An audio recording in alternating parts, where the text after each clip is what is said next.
A weeping little girl approaches a young billionaire and says, "Can you be my dad until my mum comes back?" He listens and breaks down in tears when he discovers who she is. The cold autumn wind cut through the air as Declan Westbrook adjusted the collar of his expensive coat. 6 in the evening, and the sky was already growing dark, painting the downtown skyscrapers with an orange hue that would soon fade. There was no rush to get back to the empty apartment. There never was. Declan walked with firm steps and a distant gaze, as he did every day after leaving his office on the 30th floor of the mirrored glass building that dominated that part of the city. The people around him seemed to move in slow motion. Couples holding hands, men, friends laughing loudly, hurried families.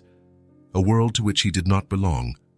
At 38, Declan had achieved everything he had promised himself when he was just a boy sleeping in makeshift shelters. Money, power, respect. The boy who had to fight for every meal was now the owner of one of the largest investment firms on the East Coast. He stopped in front of a jewelry store window, not out of interest in the displayed pieces, but because his reflection in the glass reminded him of the man he had become. The impeccable suit, the watch that cost more than a car, the perfectly cut dark brown hair, none of it could hide the loneliness that grew inside him with each passing year. "Sir, would you like to see anything specific today?" A voice came from the shop's door. "No, thank you," he replied automatically, turning away. The storefront lights began to turn on, creating a brilliant corridor that seemed to mock his inner emptiness. How many times had he walked this same path? Hundreds, perhaps. And each time he felt more distant from the world around him. His mind was drifting between spreadsheets and numbers when he felt it, something tugging at his suit jacket. It wasn't a strong pull, but it was persistent enough to snap him out of his thoughts. Declan stopped abruptly, confused, and looked down. A small hand was holding the fine fabric of his suit.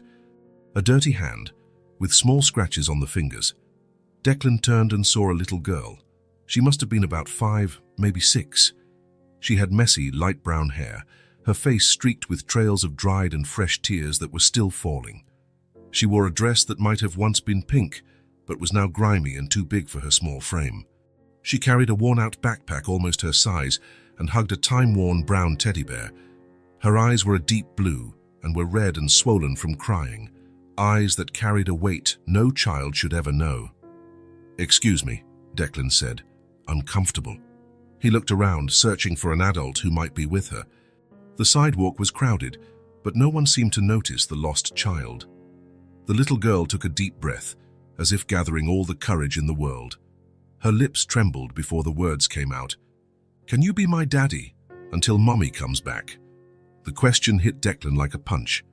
He blinked several times, trying to process what he had heard. The request was so unexpected, so impossible, that for a moment he thought he had imagined it. What?" was all he could manage to say.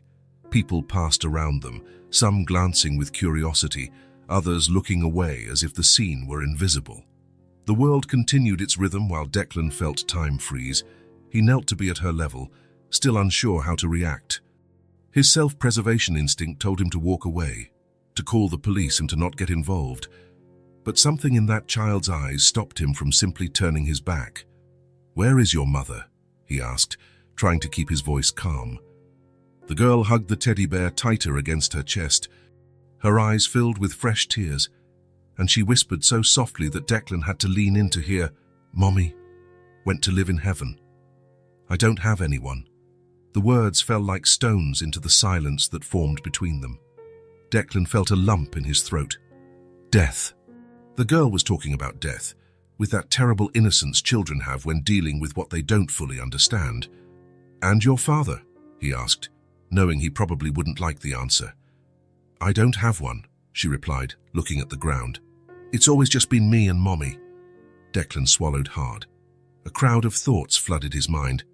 He should call social services immediately. It was the correct procedure. It was what any sensible person would do. "What's your name?" he asked, trying to buy time to decide what to do. "Isabella," she answered, still not looking up. "But Mommy called me Bella." The wind grew stronger, and Isabella shivered visibly. She was wearing only the thin dress and without a coat, completely inadequate for the cold weather. "Are you hungry, Isabella?" The question came out almost automatically.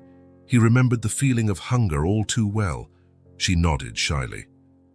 Let's get something to eat and you can tell me more, okay?" Declan surprised himself with his own words.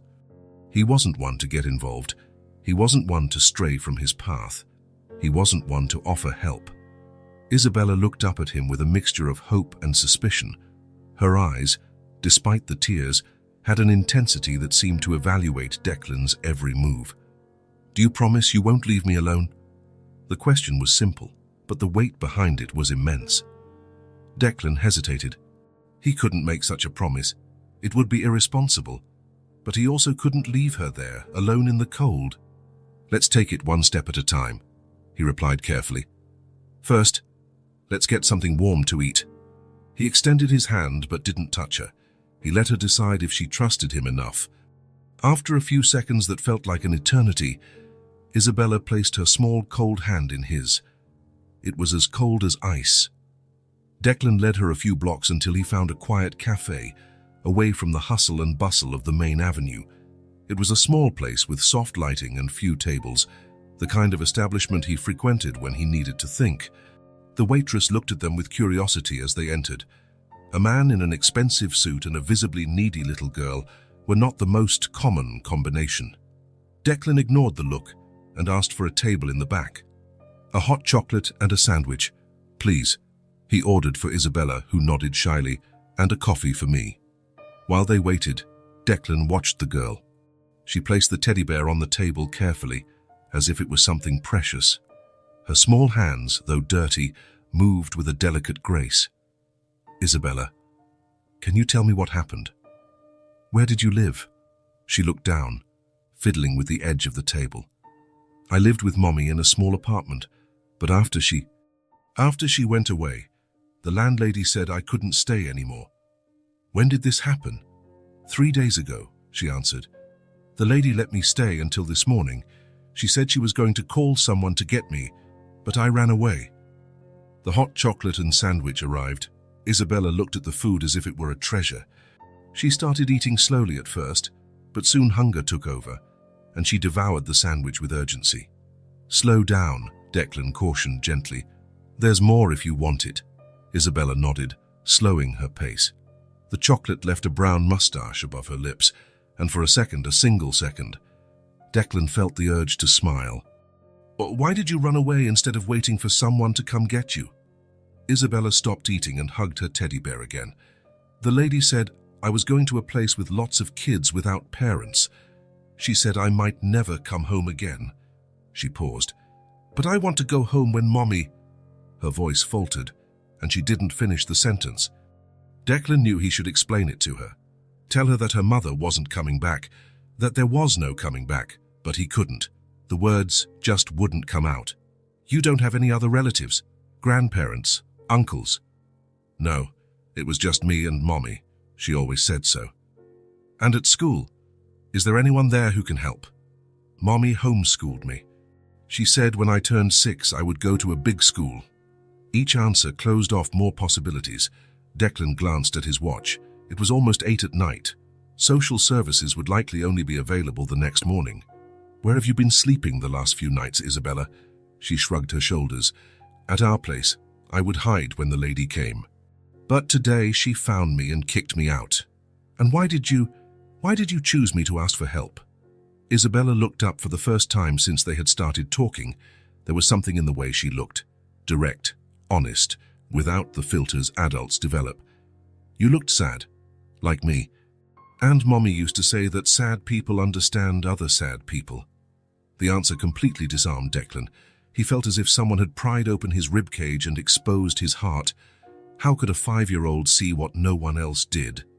"And also," she continued softly, "you have eyes like my Mommy's." Declan took a deep breath, trying to maintain control of his emotions. He knew what he had to do. Call the police. Wait for social services. It was the correct procedure. It was what any sensible person would do. But then he remembered himself at 10 years old, when he lost his parents in an accident and was taken to a shelter. He remembered the fear, the loneliness, the feeling of abandonment. He remembered the sleepless nights, wishing anyone would show up and say everything would be okay. Isabella had finished the sandwich and was now just holding the mug of hot chocolate between her small hands, enjoying the warmth. "Where are you going to sleep tonight?" The question came out almost as a whisper. She shrugged again, a gesture too adult for such a small child. Declan closed his eyes for a moment. What he was considering was insane. It was reckless. It was completely out of his cautious, planned character. But the thought of leaving this girl to spend the night on the streets, alone and vulnerable, caused a tightness in his chest he couldn't ignore. "Isabella," he said finally, "I think you should come with me tonight. Just for tonight. Tomorrow morning we'll find help, someone who can take proper care of you." Her eyes lit up with a hope so pure that Declan almost looked away, feeling unworthy. "Are you going to be my daddy?" The question was innocent, but its weight was crushing. Declan took a deep breath. "So it's the best I can promise right now," he answered carefully. For Isabella, that seemed to be enough. She nodded seriously, as if they had just sealed an important deal. Declan paid the bill and stood up, still unsure if he was doing the right thing. Probably not, but he also knew he couldn't live with himself if he abandoned her. "Ready?" he asked, extending his hand. Isabella picked up her teddy bear, adjusted her backpack and took his hand. This time it was warmer. As they walked out of the cafe, Declan knew something had irrevocably changed. The path he always walked alone now had an unexpected companion. And that child's impossible request had done something none of his financial successes ever could. It had touched a part of him he had long considered dead. "I'll take care of you from now on," he said softly, more to himself than to her, as they stepped out into the cold night. The private elevator opened directly into Declan's penthouse. Isabella clutched her backpack to her chest, her eyes wide as she took in the enormous apartment stretching out before her. Walls of glass revealed the illuminated city below, like an ocean of artificial stars. "This is where I live," Declan said, turning on the lights automatically with a voice command. Isabella didn't respond. Her steps were hesitant, as if she were afraid of breaking something just by being there. The contrast between her dirty dress and the impeccable surroundings couldn't be greater. "You must be tired," Declan commented, noticing the girl's discomfort. "I'll show you where you can sleep." She followed him in silence, keeping a cautious distance. The teddy bear, her only companion, remained clutched tightly to her chest. The guest room had never been used. It was spacious, with a bed far too large for such a small child. The white walls and minimalist decor seemed too cold and impersonal to welcome someone like Isabella. "You can stay here," Declan said, turning on the lamp beside the bed. "And the bathroom is through that door. There are clean towels and—" He stopped when he realized Isabella hadn't entered the room. She remained at the doorway, as if an invisible barrier were stopping her. "Is everything okay? You don't like the room?" Isabella hugged her teddy bear tighter, shaking her head. Her eyes scanned the space as if searching for traps. "It's too big," she finally whispered. Declan had never considered that a problem.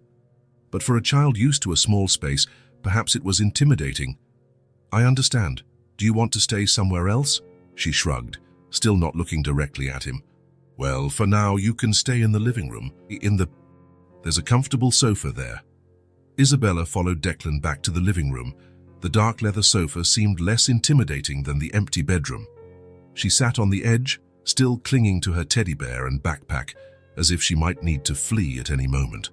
Declan found a blanket and a pillow in a closet. "You must be hungry again. Want something to eat?" "No, thank you," she answered in a low voice, though her stomach betrayed her with an audible growl. "I'll fix something simple," he decided, ignoring her refusal. In the kitchen, Declan realized he didn't have many options suitable for a child. He opened the refrigerator and found only leftover Thai food, some fruit and yogurt. He opted for the yogurt and an apple, cut into small pieces. When he returned to the living room, he found Isabella in the exact same position, stiff and alert. Her eyes followed his every move. "Here," he offered the plate. "It's not much, but tomorrow we'll buy proper food." She accepted the plate carefully but didn't eat immediately. She waited for Declan to take a few steps back before bringing the first piece of apple to her mouth. The silence between them was heavy.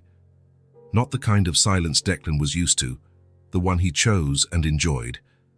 This was different, laden with unspoken expectations and unexpressed fears. "Would you like to take a shower before you sleep?" he asked, trying to sound casual. Isabella nodded, but her face showed concern. Can I take Mr. Buttons?" "Mr. Buttons?" She held up the worn-out teddy bear slightly. "Oh, of course you can," Declan replied, almost smiling at the name.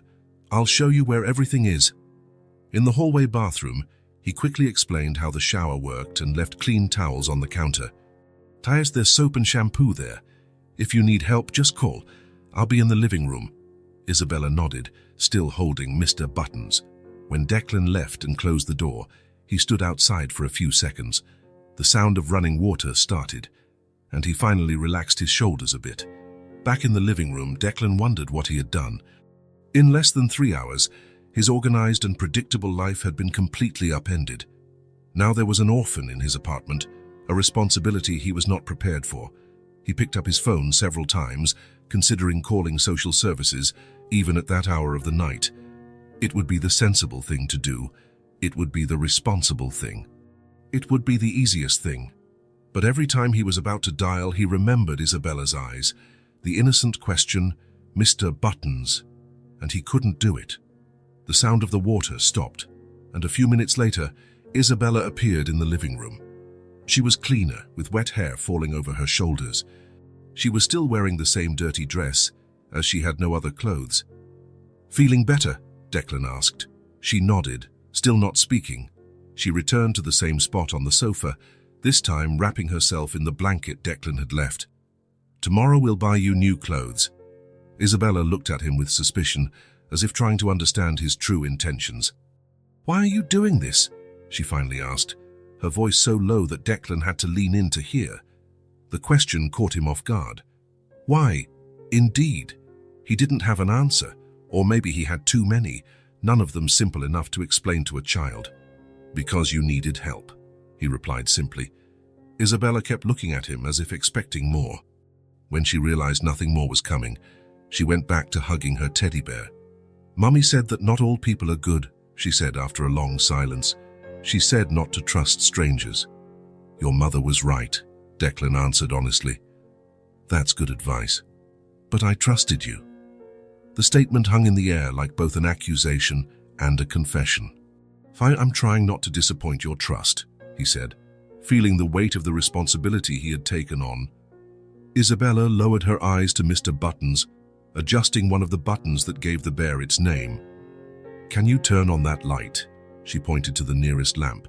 "I don't really like the dark." Declan granted her request. "Oh, I'll leave it on all night if you want." She thanked him with a nod and settled onto the sofa, pulling the blanket up to her chin. Her eyes were beginning to grow heavy with exhaustion. "Try to get some sleep," Declan suggested. "I'll be in that room over there if you need anything."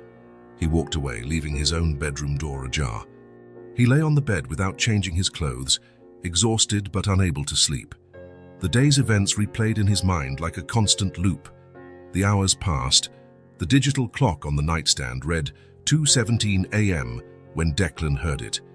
It was a low sound, almost imperceptible, a stifled sob, the kind someone makes when trying to cry without being noticed. He got up slowly and walked to the door. In the dim light of the living room, he could see Isabella sitting on the sofa, hugging her knees to her chest. Her shoulders trembled with silent crying. Declan hesitated. He didn't know how to comfort a child. He didn't know what to say to ease such a deep pain. He didn't know how to be what she needed. But he knew he couldn't just ignore it. He approached with soft steps so as not to startle her. "Isabella." She lifted her tear-streaked face, trying uselessly to dry her eyes with the backs of her hands. "Sorry," she whispered. "I didn't want to wake you." "You didn't wake me," he replied, sitting at a respectful distance. "I couldn't sleep." Silence returned, broken only by Isabella's occasional sobs. Declan didn't ask why she was crying. The answer was all too obvious. "I miss my mommy so much," she said finally, the words coming out choked with restrained emotion. So much. The simple sincerity of the confession hit Declan like a wave. He remembered when he lost his own parents, the emptiness he felt, the sensation of being completely alone in the world. "I know," he replied softly. "I know you do." Isabella wiped away another tear. "When is Mommy coming back from heaven?" The question broke something inside him. How do you explain to a 5-year-old that some departures are final? How do you talk about death without destroying the little hope she had left? "Isabella," he began, choosing his words carefully, "when someone goes to heaven, they can't come back." She stared at him, processing the information. Her large eyes reflected the dim light of the lamp. "Never ever, never ever," he confirmed gently. Fresh tears welled up, silent and heavy. Isabella hugged Mr. Buttons tighter, as if he could protect her from the truth. "But you can always remember her," Declan continued. "You can always feel the love she had for you." Isabella didn't answer. She continued to cry, her small body shaking with the effort of holding back her sobs. Declan felt an impulse to touch her, to offer some physical comfort. But he held back. He respected her space, her grief, her distrust. Instead, he just remained there, a silent presence beside her. It was then that he realized he was scared. Not the kind of fear he knew well, of failing in business, of making wrong decisions, of losing money. This was a new and different fear. The fear of caring, of making room in his life for someone, of letting someone else's story become intertwined with his. For the first time in years, Declan Westbrook felt something beyond ambition or the satisfaction of achieved goals. He felt compassion, and that terrified him more than any financial crisis ever could. "Can you stay here?" Isabella's small voice brought him back. "Just until I fall asleep." Declan nodded, unable to deny that simple request. "I'll stay right here," he promised. "Try to get some sleep." Isabella lay down again, still holding the teddy bear. Her eyes remained open for some time, fixed on the ceiling before finally giving in to exhaustion. Declan watched her sleep, seeing how her breathing gradually calmed. On her sleeping face there were still traces of tears, but there was also a momentary peace, a truce in the silent battle she was fighting against the cruel reality she had encountered so early. And he stayed there, sitting on the floor next to the sofa, afraid to move away and break the promise he had made. Fearing even more what would happen when the sun rose and he had to decide what to do next. The morning light filtered through the large windows of the penthouse, creating luminous patterns on the dark wood floor. Declan woke with a start, realizing he had fallen asleep sitting on the floor, next to the sofa where Isabella was sleeping. His neck ached from the uncomfortable position. He stood up slowly, trying not to make a sound. Isabella was still sleeping soundly, clutching Mr. Buttons, the blanket wrapped around her small body. Declan checked his watch. 7:15 a.m.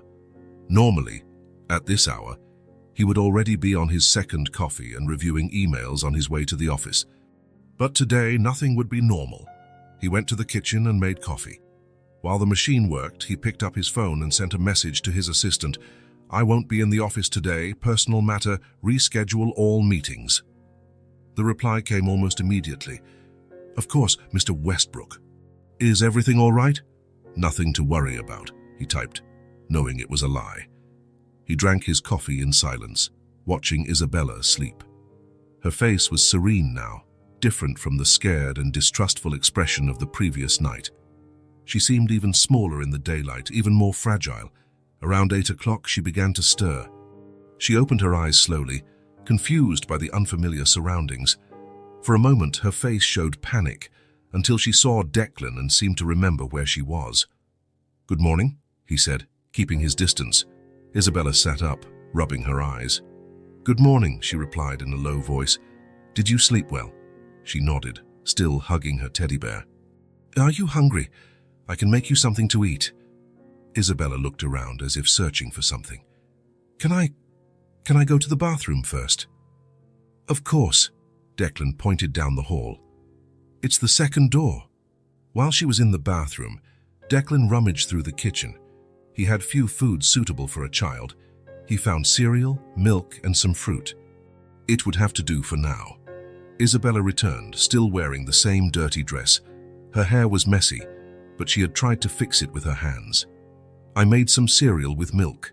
Do you like it?" She approached the table cautiously and climbed onto the chair. She nodded affirmatively. "Thank you," she said softly, starting to eat. Declan sat on the other side of the table, giving her space. He watched how she ate slowly, careful not to spill anything. "Isabella," he began, trying to sound casual, "we need to buy some things for you. New clothes, shoes, a toothbrush. What do you think?" She stopped eating for a moment, looking at him cautiously. "Why?" The question caught him off guard.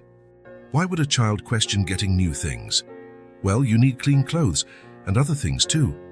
Isabella lowered her eyes to the bowl. "The landlady said I was going to a place where they would give me old clothes from other kids." Declan understood then. She still thought she was being taken to a shelter. "We're not going to that place today," he said carefully, avoiding making promises he couldn't keep. "Today we're just going to buy what you need." She didn't seem entirely convinced, but continued eating in silence. After breakfast, Declan realized another problem. He didn't have a car with a child seat, and he didn't know how to transport Isabella safely. He decided to call a private car service that offered vehicles with child seats. "We're leaving in a few minutes," he explained to Isabella. "The car is coming to pick us up." She nodded, looking nervous at the idea. When the car arrived, Isabella held her backpack and Mr. Buttons tightly to her chest, as if afraid someone would take them from her. In the elevator, she stood as far away from Declan as possible, leaning against the wall. The morning was clear but cold. Isabella shivered when they left the building. Declan took off his own coat and put it over her shoulders, even though it was far too big. "Thank you," she murmured, almost disappearing under the fabric. The driver was waiting for them. He was a middle-aged man with a kind expression. "Good morning, Mr. Westbrook," he greeted, opening the door. Isabella stopped, looking at the car with suspicion. "It's okay," Declan assured her. "We're just going shopping." She got in hesitantly and allowed Declan to help her with the child seat safety belt. During the ride, Isabella remained silent, watching the city through the window. Her eyes registered everything: the tall buildings, the hurried people on the sidewalks, the colorful shop windows. "Where are we going?" she finally asked. "To a mall," Declan replied. "There are several stores there where we can find what you need." When they arrived, the mall had just opened. There were few people, which was a relief to Declan. Isabella got out of the car carefully, still wrapped in the oversized coat. "Shall we go in?" Declan asked, offering his hand. Isabella looked at his extended hand but didn't take it. Instead, she stayed very close to him, almost touching his side, like a small, silent shadow. They entered a large department store. The children's section was on the second floor.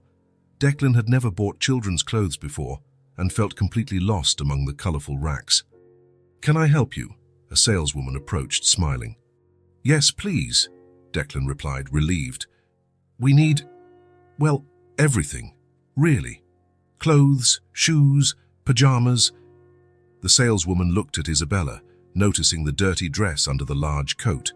Her smile faltered for a moment, but she maintained her professionalism. "Of course, what's her size?" Declan looked at Isabella, realizing he had no idea. "She's 5, he answered, as if age were a size measurement. The saleswoman smiled kindly. "Let's check for the right size. Come with me, dear." Isabella shrank back, clinging to Declan's leg. "It's okay," he assured her. "She's just going to help us find clothes that fit you." Isabella looked at the saleswoman with suspicion, but allowed her to guide them to the fitting rooms. Declan followed closely, feeling a strange anxiety at being separated from her, even by a few feet. The saleswoman was patient and gentle, respecting Isabella's space. She brought several simple items: t-shirts, pants, dresses, light jackets, and a soft pajama set. "You can choose the colors you like," Declan told Isabella when the saleswoman showed them the options. Isabella seemed confused by the idea of choosing. She looked at the clothes as if it were a test she could fail. "The purple one is pretty," she said finally, pointing to a t-shirt. "Do you like purple?" Declan asked, filing the information away. She nodded shyly. "Then we'll get the purple things." And other colors too, so you have options. The saleswoman smiled and set aside more items in shades of purple and lilac. Isabella tried on some clothes, emerging from the fitting room in a purple t-shirt and jeans that fit her perfectly. "What do you think?" Declan asked. Isabella looked at herself in the mirror, touching the new fabric with her fingertips as if she couldn't believe it. "It's pretty," she said softly. "Want to wear it now? We can ask them to remove the tags." She nodded, and for the first time, a small smile appeared at the corner of her mouth. Declan asked the saleswoman to remove the tags from the clothes Isabella was wearing. They also chose shoes, comfortable sneakers, and simple flats. "We also need other things," Declan remembered. "A toothbrush, shampoo, things like that." The saleswoman directed them to the children's hygiene section. Isabella was particularly interested in a purple toothbrush with sparkling stars. "Can I have this one?" she asked, more comfortable making requests now. "Of course," Declan replied, placing it in the shopping cart along with shampoo, conditioner, and other basic items. They passed through the toy section, and Declan noticed how Isabella's eyes lit up at the sight of the teddy bears. He picked up a particularly soft caramel-colored one. "Do you think Mr. Buttons would like a friend?"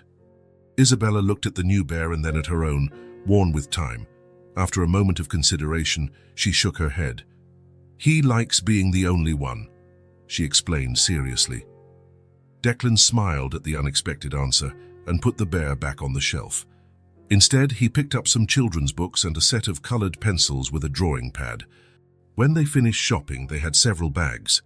Isabella looked like a different child with the new clothes, combed hair and shoes that actually fit her small feet. They left the store and walked through the mall. It was almost lunchtime.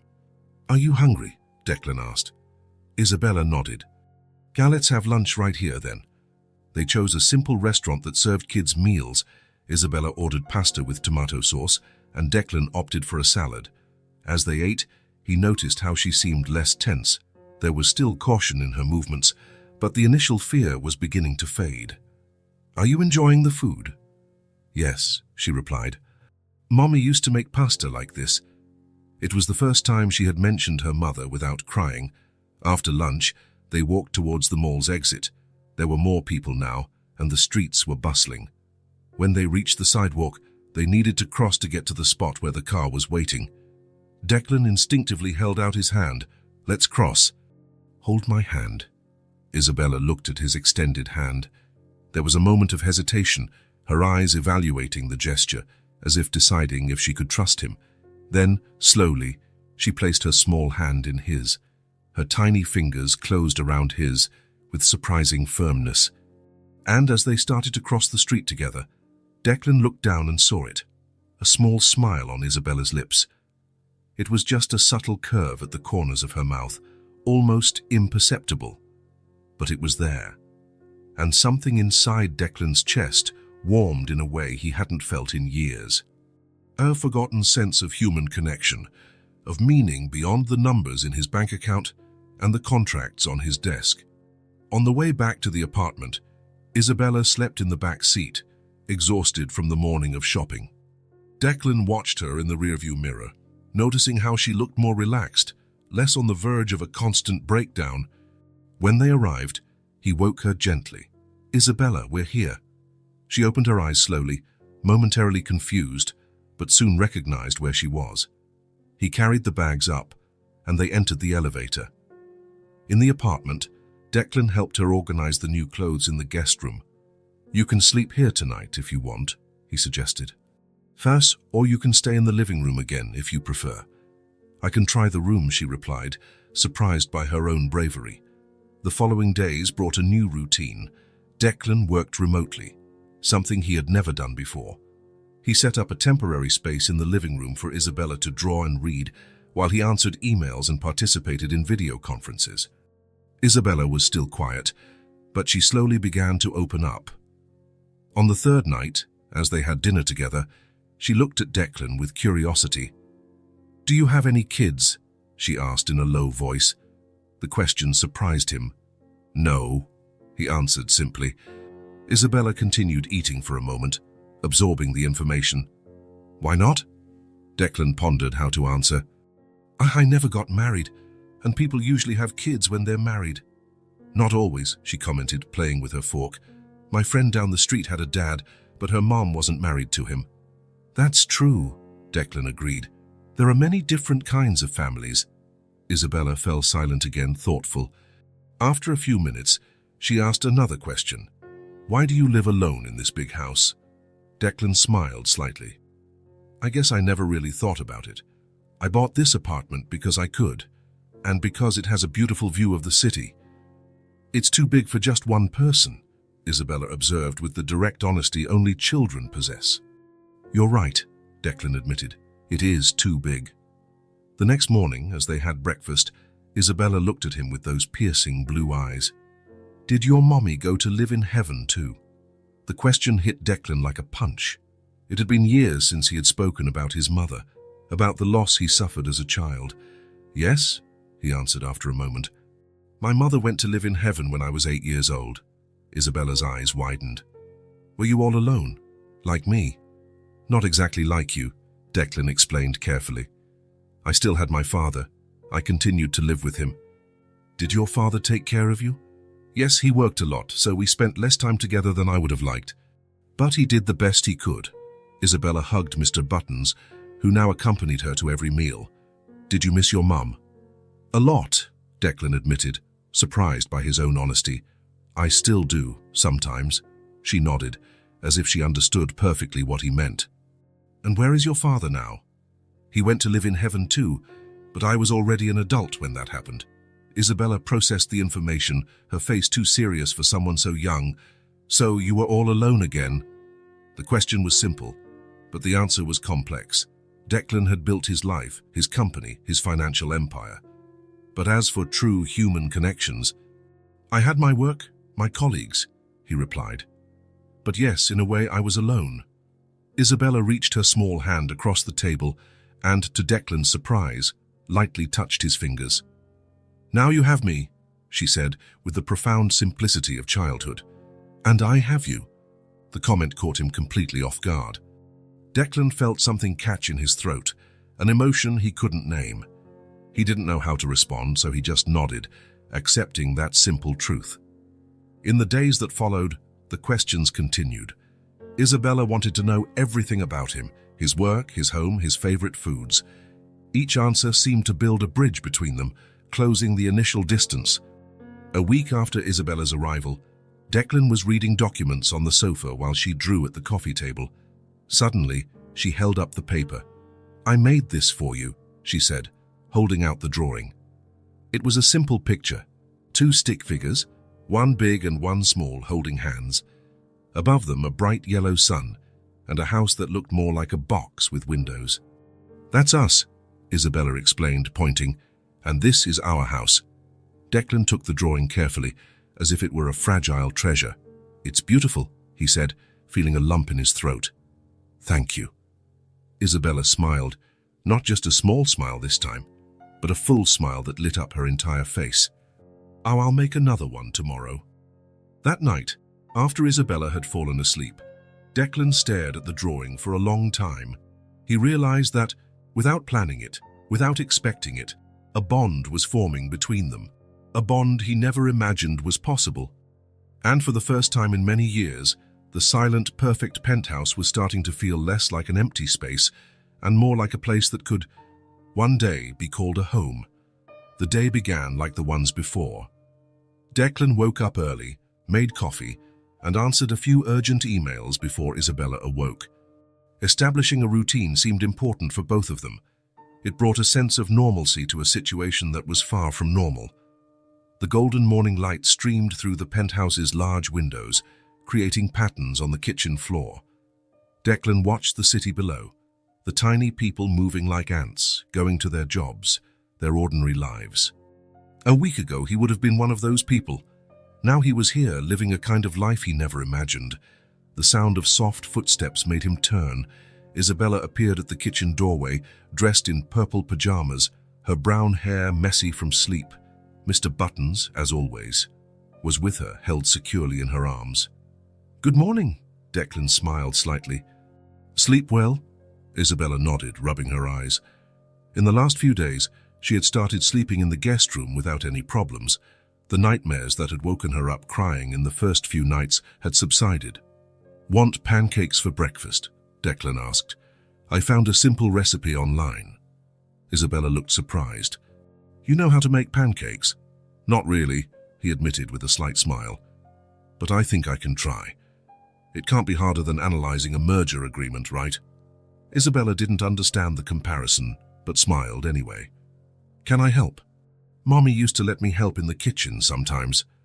"Of course," Declan replied, trying to ignore the pang in his chest he felt whenever she mentioned her mother.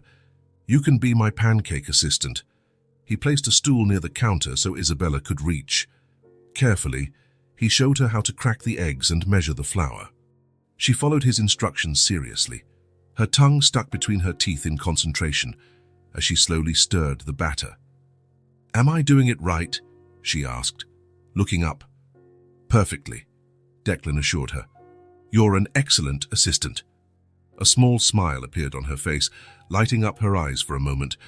These brief moments of joy were becoming more frequent, and each one made Declan feel an inexplicable warmth in his chest. When the batter was ready, he heated the pan and started cooking the pancakes. The first few came out misshapen, prompting giggles from Isabella.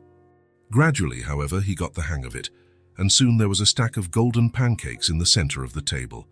They sat down to eat, Isabella's legs dangling from the chair, still too small to reach the floor. Declan poured maple syrup over the pancakes and cut hers into small pieces. "I also made hot chocolate," he said, placing a steaming mug in front of her. "Careful, it's hot." Isabella picked up the mug with both hands, gently blowing on the surface of the liquid, just as she had seen Declan do with his coffee. It was such an adult, imitative gesture that he had to suppress a smile. A comfortable silence settled as they ate. It was no longer the tense silence of the first few days, filled with distrust and fear. It was something quieter, as if words weren't always necessary. Isabella ate half of her pancake before putting down her fork. Her blue eyes, usually evasive, now stared directly at the mug of hot chocolate between her hands. "Mommy used to make hot chocolate when I was sick," she said suddenly, her voice almost a whisper. Declan stopped eating, sensing that something important was about to happen. He waited, giving her space to continue. "She would put in little marshmallows that floated," Isabella continued, looking at the dark liquid. "She said they were magic boats that would carry the sickness away." A sad smile crossed her face for an instant, disappearing as quickly as it came. Her small fingers squeezed the mug as if seeking warmth or comfort. "I miss that," she added softly. Declan swallowed hard, feeling a lump in his throat. "Next time we can add marshmallows too," he offered, his voice huskier than he intended. Isabella nodded, but her gaze remained distant, lost in memories. For a few moments, only the sound of the cars below filled the kitchen. "Mommy got very sick," she said finally, still holding the cup with both hands. There was a restrained quality to her voice, as if she were trying to be more grown up than her years allowed. "She couldn't work. One day she just stopped breathing." The words came out simple, direct, devastating in their childlike simplicity. There were no elaborate euphemisms, just the raw truth, as seen through the eyes of a child. Declan felt as if something were crushing his chest. He fought back the tears that threatened to form, knowing instinctively that Isabella needed his strength at that moment, not his fragility. "I tried to wake her up," Isabella continued, her voice growing even quieter. "I shook her and called her, but she didn't wake up. So I stayed by her side until the landlady came in and started screaming." A tear rolled down her small face, falling directly into the chocolate. Isabella made no sound, no sob. She just let the tears fall silently, as if she were used to crying unnoticed. "The lady took me to her room while people in white came and took Mommy away," she continued. "Then the lady said I couldn't stay there anymore because Mommy wasn't going to pay the rent." Declan took a deep breath, trying to contain the wave of emotions hitting him. Anger at the woman who had kicked out a child, sadness for the loss Isabella had suffered, admiration for the way she was facing it all. "How long were you alone after your mother?" He couldn't finish the sentence. 3 days, Isabella answered. "The lady said I could stay until the end of the week, but then I had to leave. I stayed there, sleeping in our bed, until she made me get out." 3 days. A 5-year-old child alone with her grief for 3 days. Declan closed his eyes for a moment, trying to process the cruelty of the situation. "You are very brave, Isabella," he said finally, his voice almost failing. She looked at him, genuinely confused. "I'm not brave. I was very scared." "Being scared doesn't mean you're not brave," Declan explained gently. "Bravery is carrying on even when you're scared. And that's exactly what you did." Isabella pondered this, tilting her head slightly. "Mommy used to say I was strong like a little tree," she shared. "That even when the wind blows hard, little trees can bend without breaking." Declan smiled through the tears he could no longer hold back. "Your mother was a very wise woman." Isabella nodded, a faint smile forming between her tears. She was the smartest person in the whole wide world. They fell silent again, breakfast forgotten between them. Declan realized, with a sudden and overwhelming clarity, the depth of the pain this little person carried. And yet there she was, drinking hot chocolate, helping make pancakes, finding moments of smiles between the tears. Isabella had a strength that many adults he knew did not possess, a resilience that came not from hardness, but from the ability to bend without breaking, like the little tree her mother had described. "You know something," Declan said softly. "So I think your mother was right. You really are as strong as a little tree." Isabella looked up at him, a light of hope shining through her tears. In that silent moment between them, something changed, a mutual understanding, a recognition of shared pain. "Can we buy marshmallows today?" she asked, her small voice breaking the silence. "So of course we can," Declan replied, grateful for the chance to do something, anything to bring a little comfort into her life. "We'll buy the smallest ones we can find so they can float like magic boats." Isabella nodded, taking another sip of her chocolate. When she lowered the mug, there was a small brown smudge above her upper lip. A chocolate mustache, so innocent and childlike that it contrasted painfully with the forced maturity of her earlier words. Declan realized then that, despite everything she had been through, Isabella was still just a child who needed marshmallows shaped like boats, pancakes for breakfast, someone to listen to her, and who, above all, cared. And in that simple moment, on an ordinary morning, he silently promised himself that he would be that person for her, for as long as it took. The doorbell rang at 10 o'clock on Thursday morning. Declan was in the middle of a video conference, discussing the details of an important acquisition. Isabella was drawing quietly at the coffee table, Mr. Button sitting beside her like an attentive supervisor. The unexpected sound made Declan frown. He wasn't expecting anyone. In the nearly 10 days since Isabella had arrived, he had kept the outside world at a distance, creating a temporary bubble where only the two of them existed. "Give me a minute," he asked the executives on the screen, putting the meeting on hold. The doorbell rang again, more insistent this time. Declan stood up, instinctively adjusting his tie. Even working from home, he maintained the habit of dressing formally for video conferences. "Who is it?" Isabella asked, looking up from her drawing. "I don't know. Stay here. I'll go see." Declan walked to the door, an uneasy feeling growing in his stomach. When he looked through the peephole, he saw a man and a woman in the hallway. Both were dressed in formal but discreet clothing, and the woman was holding a folder. He took a deep breath before opening the door. "Mr. Declan Westbrook?" the woman asked, her tone professional but not hostile. "Yes, that's me. My name is Karen Matthews from the Department of Child Services. This is my colleague, David Chen. May we come in? We'd like to talk to you about Isabella Crawford." The floor seemed to disappear from under Declan's feet. Of course, this would happen eventually. He knew it. He had thought about it every day. But somehow, he was still not prepared. "Tyus, how did you find out?" was all he could manage to ask.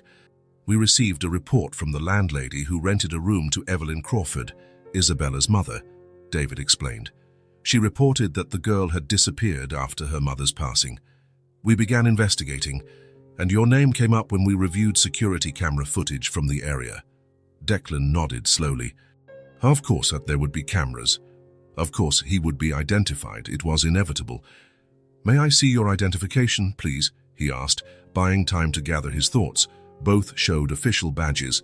They were legitimate. "Please, come in," Declan finally said, opening the door wider. He led them down the hall, mentally rehearsing what he would say. How would he explain that he had taken a child home without notifying the authorities? How would he justify his actions? When they reached the living room, Isabella was no longer at the table. Declan looked around, confused, until he noticed movement behind the large leather armchair in the corner of the room. She had hidden, only her blue eyes visible, watching the strangers with suspicion. "Isabella," he called softly. "We have visitors. They are people who want to talk with us." She didn't respond or come out from her hiding spot. Instead, she clutched the teddy bear tighter against her chest, as if it could protect her. "Isabella," the social worker, Karen, said in a gentle voice, bending down a little. "You don't need to be afraid, we just want to talk, okay?" Isabella looked at Declan, a silent question in her eyes. He nodded slightly, trying to convey a confidence he didn't feel. "Mr. Westbrook, we need to discuss the situation," David said. "Perhaps we could speak in private first." "Of course," Declan replied, glancing at Isabella again. "I'll be right in the kitchen, okay? You can keep drawing." She didn't move from her hiding spot, but gave a slight nod. In the kitchen, Declan offered coffee, which they both declined. They sat at the table, and he felt strangely as if he were in one of his own corporate interrogations. Only this time, he was the one being questioned. "Mr. Westbrook," Karen began, opening her folder, "we understand that you found Isabella approximately 10 days ago after her mother's passing. Is that correct?" "Yes," Declan confirmed. "She approached me on the street. She was alone, hungry and scared. And you took her to your home," David continued, not as an accusation but as a statement of fact. "Yes, it was late. She had nowhere to go. I couldn't just leave her on the street." Karen nodded. "We understand your concern, Mr. Westbrook. However, the protocol in these situations would be to immediately contact the proper authorities." Declan felt his face flush.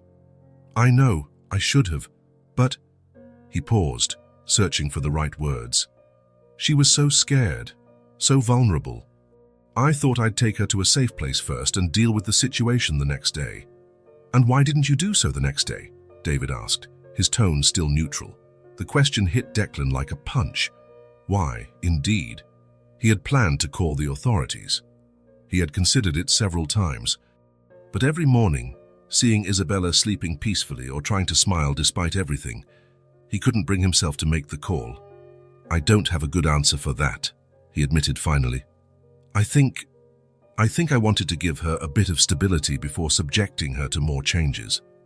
The social workers exchanged a look that Declan couldn't interpret. "Mr.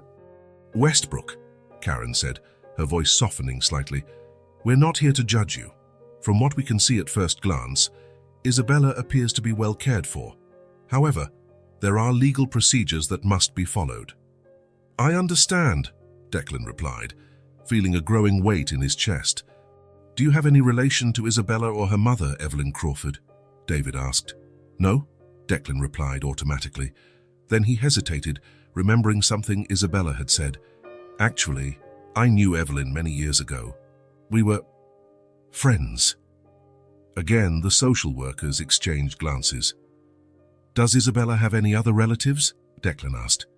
"That's what we're trying to determine," Karen explained. "So far, we haven't identified any living relatives. Evelyn Crawford was an only child. Her parents are deceased. There is no father listed on Isabella's birth certificate." Declan absorbed the information, feeling a contradictory mix of relief and concern.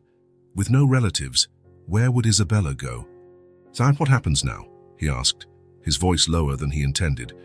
"We need to speak with Isabella," David replied, "assess her situation, her well-being, and then determine the best course of action." "Can she stay with me in the meantime?" Declan asked, trying to keep his tone casual as if the answer didn't matter as much as it truly did. "Mr. Westbrook," Karen said gently, "you have no legal relationship with Isabella. You are not a relative, not a designated guardian. Legally, we cannot simply leave her here." The words felt like stones in Declan's stomach. "But she's safe here," he argued, a rising desperation in his voice. "She's well cared for. She has food, clean clothes, a place to sleep. She's starting to feel safe again. We understand that, David replied, and we will take everything into consideration. But there are procedures. Isabella will need to go to a temporary foster home while the case is evaluated. An orphanage, you mean? Declan said, unable to hide the bitterness in his voice. A temporary shelter, Karen corrected gently. Where she will be well cared for until a permanent solution is found.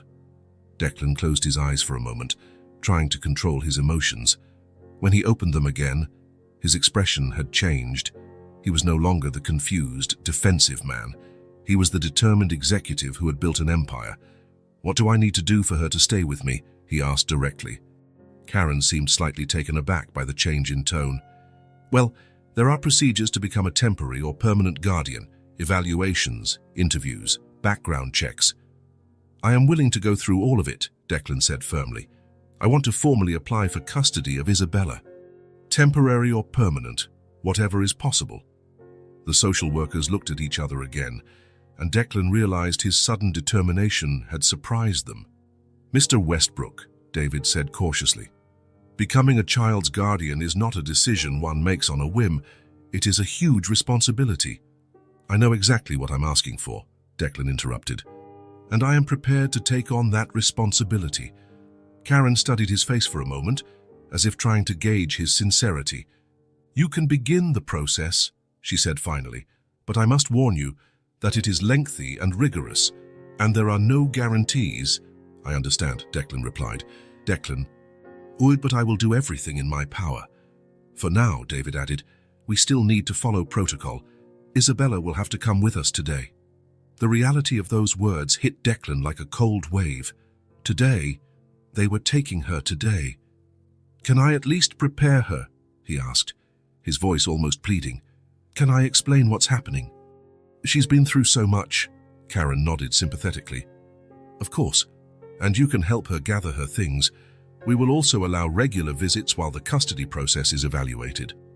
Declan stood up from the table, feeling both numb and hyper-alert. He walked back to the living room, where Isabella was still partially hidden behind the armchair, watching everything with attentive eyes. He knelt to be at her level. Isabella, he began softly, we need to talk. She emerged slightly from her hiding spot, still clutching Mr. Buttons. Who are they? She whispered. They're people who help children, Declan explained, choosing his words carefully. They came to make sure you're okay. I'm okay here, she replied immediately, her eyes filling with tears. With you. The lump in Declan's throat grew, making it hard to speak. I know, but there are rules. They need to take you to a special place for a little while. Isabella's face turned pale. The place with lots of kids with no parents. Something like that, Declan admitted, hating himself for not being able to protect her from this. But it's temporary. I'm doing everything I can so you can come back. Her lips trembled. Promise. Declan wanted to promise. More than anything in the world, he wanted to guarantee her that everything would be okay, but he couldn't lie. I promise I will do everything I can, he said finally. Absolutely everything. Isabella looked at him for a long moment, as if trying to decide whether to believe him. Then, surprisingly, she reached her arms out to him. Declan hugged her, feeling her small body tremble against his. Let's pack your things, he said gently when they separated. And Mr. Buttons, of course. He helped her put her clothes and the few belongings in the backpack she had brought, now accompanied by a small suitcase with the new clothes they had bought together. Isabella remained silent throughout the process, just holding the teddy bear tightly to her chest. When they returned to the living room, the social workers were waiting patiently. Karen smiled at Isabella, who partially hid behind Declan's leg. Hello, Isabella, Karen said gently. My name is Karen. We're going to take a little trip today, all right? Isabella didn't answer, just hugged the teddy bear tighter. She can take Mr. Buttons, right? Declan asked, trying to keep his voice steady. Of course, David replied. She can take all her personal belongings. Declan knelt again, lightly holding Isabella's shoulders. Remember what I said? This is temporary, and I will visit you whenever they let me. She nodded, a tear rolling down her small face. I need you to be strong now, Declan continued, his own voice nearly breaking. Like the little tree, remember? That brought a trembling smile from Isabella. It bends but doesn't break, she whispered. Exactly. When it was time to leave, Isabella slowly walked over to Karen, who gently extended her hand. Before stepping out the door, she turned one last time. "Do I have to go?" she asked in a whisper, her eyes fixed on Declan, pleading for a different answer. The simple question pierced his heart. He opened his mouth, wanting to say no, that she could stay, that everything would be fine. But the words wouldn't come, because it would be a lie, and he had promised himself never to lie to her. Declan couldn't answer. Isabella seemed to understand his silence. She looked down and followed the social workers to the elevator. Before the doors closed, Declan saw her small face one last time, her blue eyes shining with unshed tears. And then she was gone. The apartment suddenly felt too big, too empty. The silence that once comforted him now suffocated him. Declan walked back to the living room, noticing Isabella's drawings still scattered on the table. One of them showed two figures holding hands, one big and one small under a smiling sun. He picked up the phone and called his lawyer. "I need you here, now," he said, his voice regaining its firmness, "and bring someone who specializes in family law." He spent the next few hours in meetings, making calls, leveraging all his considerable connections and resources. By the time night fell, he had a detailed plan and an entire team working on the case. But even with all the activity, the apartment remained empty, without Isabella's light footsteps, without her curious questions, without Mr. Buttons supervising everything from his special spot on the sofa. Declan dismissed the lawyers around 10 o'clock at night. He was alone, sitting in the living room armchair, looking at the empty sofa where Isabella had slept the first few nights. The small impression her body had left on the blanket was still there. He couldn't sleep that night. He remained in the armchair, mentally replaying everything that had happened in the last 10 days. How his organized and predictable life had been completely transformed by the arrival of a small child with a teddy bear. He thought about everything he had built over the years, his company, his fortune, his empire. He had always believed that was what mattered. He had always been afraid of depending on someone, of making space in his life for another person. Control was his mantra, his religion. But now, looking at the empty sofa, Declan realized a truth he had never considered before. Maybe he couldn't bear to lose her. This child who had entered his life by chance, who had awakened feelings he didn't even know he could still feel.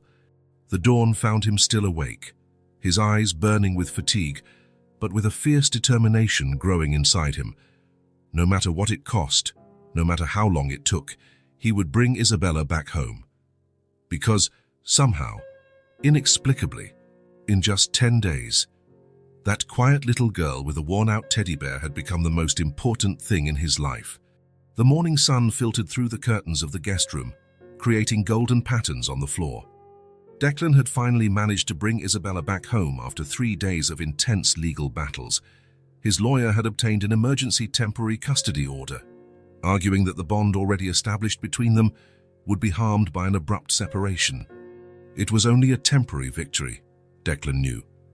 The social workers made it clear that there would be evaluations, home visits, and court hearings in the coming months. But for now, Isabella was back in the apartment, sleeping in the room that was now officially hers. Declan prepared breakfast carefully, pancakes with small marshmallows on the side, just as he had promised. The hot chocolate steamed in the mugs, a large one for him, a smaller one for her. In the 3 days they were apart, he had redecorated the room, painting one wall a soft purple and adding a bookshelf with children's books. The need to do something, anything, to bring her back had been almost unbearable. When he heard the light footsteps in the hallway, he felt a wave of relief. It was still real. She was really back. Isabella appeared at the kitchen door, her hair messy from sleep, wearing her purple pajamas. Mr. Buttons, as always, accompanied her. Her eyes seemed larger, more solemn than before. "Good morning," Declan smiled, trying to keep his tone light. "Sleep well," she nodded, approaching slowly. "I missed my bed," she said softly, and Declan understood she meant the bed in his apartment. The idea that she considered this place her home made his heart tighten. "I made pancakes, and look," he pointed to the marshmallows, "magic boats for the hot chocolate." A small smile appeared on Isabella's face. She climbed onto the chair and looked at the plate with interest. "Thank you," she murmured, picking up her fork. They ate in silence for a few minutes. Declan noticed that Isabella seemed to want to say something but was hesitant. Several times she looked at him and then quickly looked away. "Is everything okay?" he asked gently. "You can tell me anything, you know that." Isabella bit her lower lip, a gesture Declan had learned to recognize as a sign of nervousness. "Can I get my backpack? I want to show you something." "Of course," Declan replied, curious. "Want me to get it for you?" "No," she shook her head, sliding off the chair. "I'll go." Isabella left the kitchen, her quick footsteps echoing down the hall. Declan heard her rummaging through something in the room, and then she returned, holding the same old backpack she had arrived with, some of the few belongings she had from her old home. She sat down again, placing the backpack on her lap. She looked at Declan with a disconcerting seriousness for someone so small. "When I was in that place," she began, referring to the temporary shelter, "I was scared I'd never come back. I promised I would do everything to bring you back," Declan reminded her gently. "I know," she nodded, "but a lot of grown-ups promise things." The simplicity of the observation and the implicit distrust in her words hurt Declan, but he understood. How many promises had already been broken in her short life? "At the place, there was a girl who said maybe you wouldn't want me anymore," Isabella continued, fiddling with the backpack's zipper. "That grown-ups always send kids away." Declan felt a lump in his throat. "That's not true. I wanted you back every minute we were apart." Isabella studied his face for a moment, as if searching for the truth in his features. Then, seemingly satisfied with what she saw, she opened the backpack. "The social worker lady said you're trying to be my guardian," she said, the word clearly new to her vocabulary. "Yes," Declan confirmed. "I'm doing everything I can so you can stay with me permanently." Isabella nodded again, absorbing the information. Then, carefully, she pulled something out of the backpack. It was a photograph, folded and a bit worn at the edges, as if it had been held many times. "Mommy always said I needed a good daddy," she explained, smoothing the photograph with her small fingers. "She said that one day I would meet someone special who would take care of me." Declan listened, surprised by the revelation. "God, do you think she meant you?" Isabella asked, looking at him with those huge, solemn eyes. I don't know," Declan answered honestly. "How could I?" Isabella considered this for a moment, then carefully unfolded the photograph. "This is my mommy," she said, holding the photo out to him. "What do you think she would have liked you?" Declan took the photograph carefully, curious to see the woman who had raised a child as incredible as Isabella. When his eyes fell on the image, however, he felt as if the floor had vanished from beneath his feet. The world around him seemed to disappear. The sound of the traffic below, the ticking of the clock on the wall. Everything dissolved into a stunned silence as he stared at the face in the photograph. Evelyn. Not just any Evelyn, but his Evelyn. The smile he knew so well, the eyes that held the same intensity as Isabella's, the brown hair that fell in waves over her shoulders. It was a more recent photo, of course. Evelyn looked to be in her late 20s, not the 20-year-old girl he had known in college, but it was unmistakably her. "Are you okay?" Isabella's voice brought him back to reality. "Why are you crying?" Declan hadn't even realized that tears had started streaming down his face. He tried to speak, but his voice failed him. He wiped his eyes with the back of his hand and took a deep breath, trying to compose himself. He began, his voice hoarse with emotion. "I knew your mommy, Isabella." The girl's eyes widened. "Really?" "Yes," Declan nodded, still looking at the photograph and unable to tear his gaze away. "We were very close when we were young."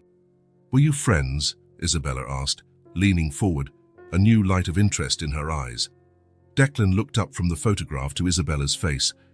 How had he not noticed before? The same eyes, the same shape of her face, even the way she tilted her head when she was curious. It all reminded him of Evelyn. "We were more than friends," he answered honestly, feeling he owed it to Isabella and to Evelyn. We dated for a while, in college. Isabella's eyes filled with an almost painful curiosity. You dated my mommy. Declan nodded, feeling long-buried memories awaken as if they had happened yesterday. The first meeting in the library, the walks across campus holding hands, the discussions about the future, about dreams, about what they wanted from life. Yes, he said softly. I loved her very much.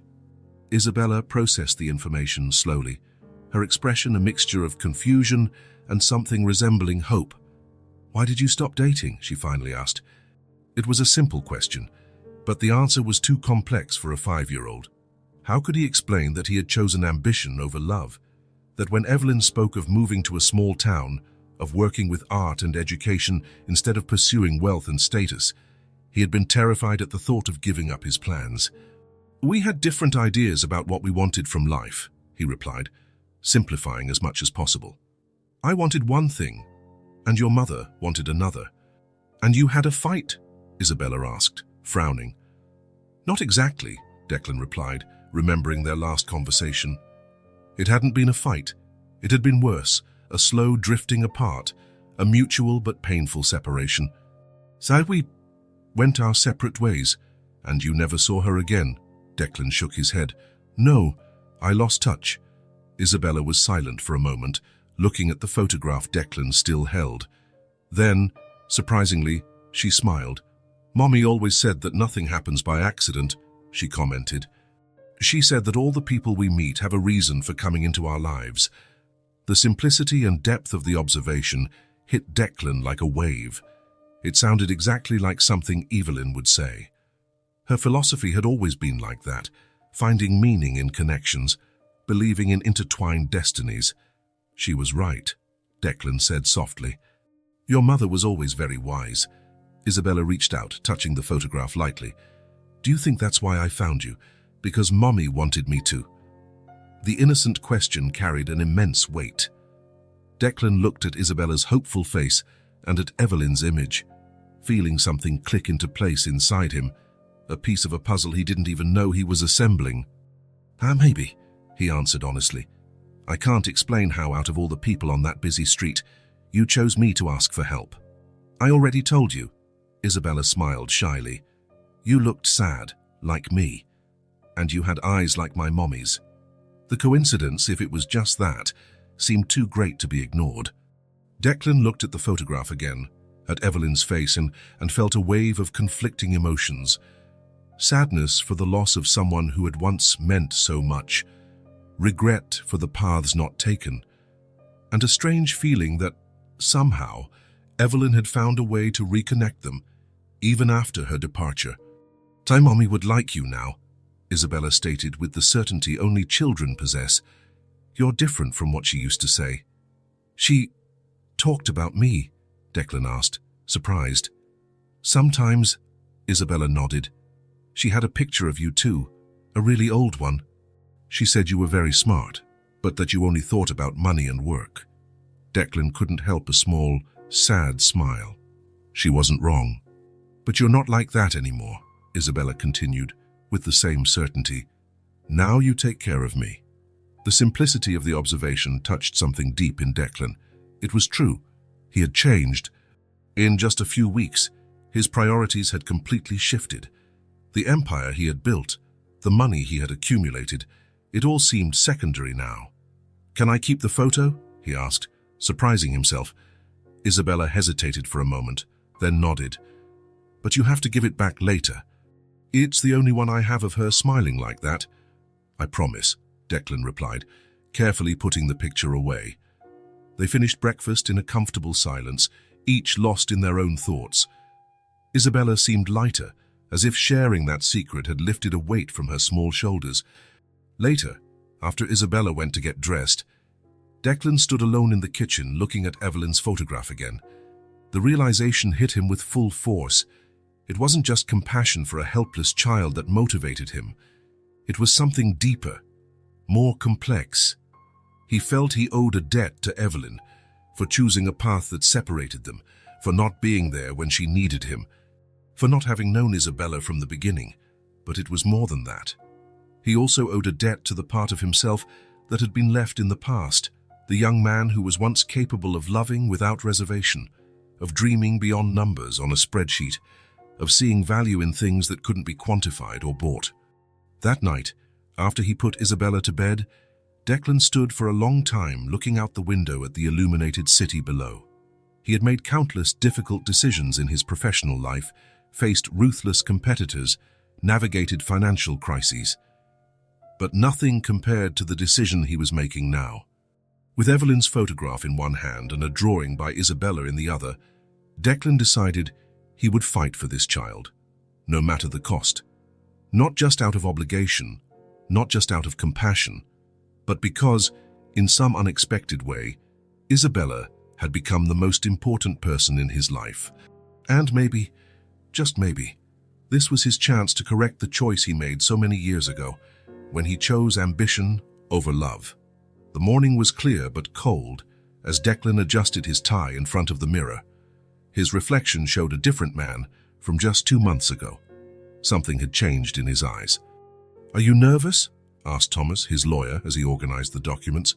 "More than I've ever been," Declan admitted, looking at the imposing stone building through the car window. 6 weeks had passed since the revelation about Evelyn. 6 weeks of intense preparation, psychological evaluations, visits from social workers, and countless meetings with lawyers. The temporary custody had been extended, allowing Isabella to continue living with him while the adoption process ran its course. Karen, the social worker who had become an unexpected ally, was waiting for them on the courthouse steps. Beside her was Isabella, wearing a simple purple dress, her hair in a neat braid. Mr. Buttons, as always, was in her arms. "Good morning," Declan smiled, kneeling to be at Isabella's level. "Did you sleep well at Karen's house?" Isabella nodded. They had agreed it would be better for her to spend the previous night with the social worker to avoid any appearance of undue influence before the hearing. "You look beautiful," he commented, noticing how she looked both small and solemn in her formal dress. "You too," she replied, adjusting his tie with her small fingers, a gesture she had learned to do on mornings when she saw him getting ready for important meetings. The hearing room was smaller and more welcoming than Declan had imagined. Isabella was taken to an adjacent room by a child psychologist, where she would wait until she was called. "I'll be right here," Declan assured her when she hesitated at the door. "And we'll be together again soon." Isabella clutched Mr. Buttons to her chest and followed the psychologist, looking back one last time. Judge Harrington was a middle-aged man with graying hair and a stern expression, but surprisingly kind eyes. After the initial formalities, it was Declan's turn to speak. "Mr. Westbrook," the judge began, "I understand you are petitioning for the full adoption of Isabella Crawford. Is that correct?" "Yes, Your Honor," Declan replied, his voice firm. "And could you explain to the court how you came to know the child?" Declan took a deep breath and began to tell the story, how Isabella had approached him on that cold night, how he had felt an immediate responsibility to protect her, how a bond had slowly formed between them. "And subsequently," the judge continued, "it was discovered that you knew the child's biological mother." "Yes, Your Honor. Evelyn Crawford and I were very close during college." "Can you elaborate on that relationship?" "Evelyn and I dated for almost 2 years," he began, feeling long dormant memories surface. "So she was studying art and education, I business and finance. We were very different, but somehow we complemented each other." "And what happened to that relationship?" "We broke up when we were graduating," Declan explained, his voice thick with emotion. "Evelyn wanted to follow a more meaningful path, to work with children, to make a difference in small communities. I was obsessed with corporate success, with building a fortune." "And you lost contact with her?" "Completely," Declan admitted, "something I deeply regret now." The judge studied him before continuing. "Mr. Westbrook, the social worker's report mentions that you are a single man, dedicated to your work, with no prior experience with children. What makes you believe you are prepared to raise Isabella?" "Your Honor, I won't pretend to know everything about being a father," he began, choosing his words carefully. "And yes, My life before was centered on work. But Isabella changed that. She changed everything. Declan paused, searching for the right words. Evelyn was important in my life, not just as a girlfriend, but as someone who tried to show me there was more to the world than financial success. At the time, I wasn't ready to listen, but I think a part of me always knew she was right. The judge watched him intently without interrupting. Isabella came into my life at a time when I had everything I thought I wanted, yet I still felt empty.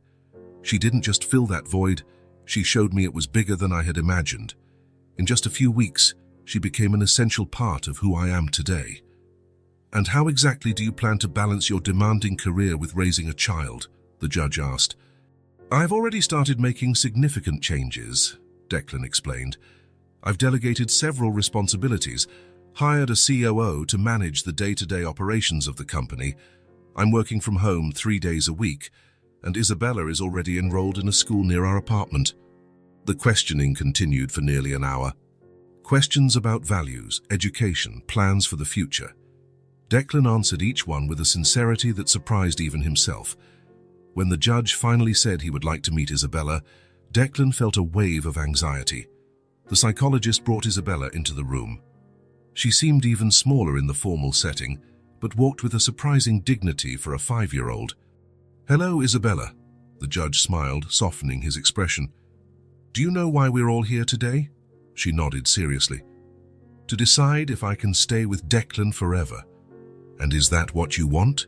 Isabella looked at Declan before answering. Yes, he takes care of me, and I take care of him too. The judge smiled at the response. And how do you take care of him? I remind him to eat when he's working too hard, she explained seriously, and sometimes he gets sad thinking about Mommy, so I show him the drawings I made to make him happy again. A soft murmur went through the room.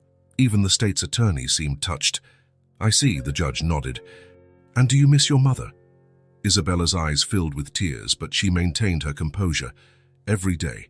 But Declan helps me remember her in a way that doesn't hurt so much. Then came the moment no one had anticipated. Isabella got down from her chair and walked over to where Declan was sitting. Without a word, she reached out her hand to him. When Declan held Isabella's small hand, a profound silence fell over the room. It wasn't the formal silence of a courtroom, but something more significant, as if everyone present could see, in that simple gesture, the depth of the bond that had formed between them. It was undeniable. There they were, visible to anyone. Not just a wealthy man trying to do a good deed and a needy child in want of a home. They were two people who, somehow, had found in each other exactly what they needed. Judge Harrington looked at the scene for a long moment. Then he smiled. I believe I've seen enough, he declared. I would like to speak with the attorneys in my chambers. 2 hours later, Declan and Isabella walked out of the courthouse hand in hand. The adoption had been granted. There would be a 6-month probationary period with regular visits from the social worker. But the judge had made it clear that, barring extraordinary circumstances, the decision was final.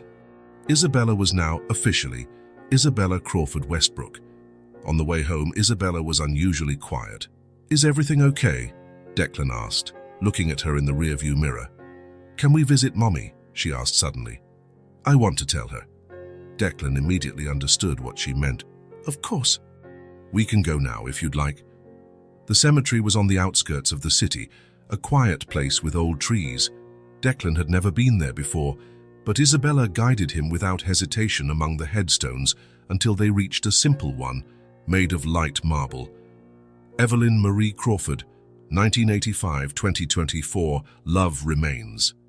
Declan felt a tightness in his chest as he saw the dates. She had passed away so young, just a few months ago. Questions that would never be answered hung in his mind. Had Evelyn tried to find him? Had she thought of him over the years? Isabella had brought a single flower, a daisy picked from the courthouse garden. She placed it carefully on the headstone and then knelt on the grass. Mommy, she whispered, her voice small but clear in the cemetery's silence. I have someone now, you can rest. The simplicity and depth of her words made Declan have to turn his face to hide the tears that threatened to fall. When he managed to compose himself, Isabella was already standing again, looking at him. "She's listening," she said with the certainty only children possess. "She's happy." Declan nodded, unable to speak. He held out his hand, which Isabella took firmly. They walked back to the car together, passing between the headstones under the golden late afternoon light. A father and a daughter. A family formed not by blood, but by something equally powerful: choice, commitment, love. Declan looked down at the small hand in his and felt a certainty he had never experienced before. After years of building a financial empire, accumulating wealth and power, he had finally found what he had always been searching for without knowing it: a purpose greater than himself, a genuine connection, a family. And somewhere, Declan wanted to believe, Evelyn was watching. Perhaps smiling in that way he had never completely forgotten, as if she knew something the rest of them were still yet to discover. If this story touched your heart, subscribe to the channel and turn on notifications so you don't miss the next ones. Leave a like, because it helps this story get recommended to more people. See you in the next story.